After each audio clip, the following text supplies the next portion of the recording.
بسم اللہ الرحمن الرحیم۔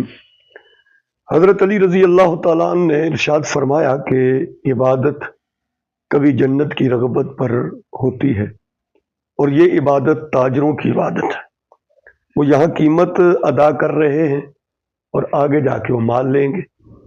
یہاں قیمت عبادت کی صورت میں اور وہاں مال لیں گے، یعنی جنت کی صورت میں۔ اور کبھی عبادت ہوتی ہے خوف کی وجہ سے، ڈر کی وجہ سے، تو یہ عبادت ہے غلاموں کی بات۔ غلام ہر معاملہ ڈنڈے کے ڈر سے کر رہے ہوتے ہیں۔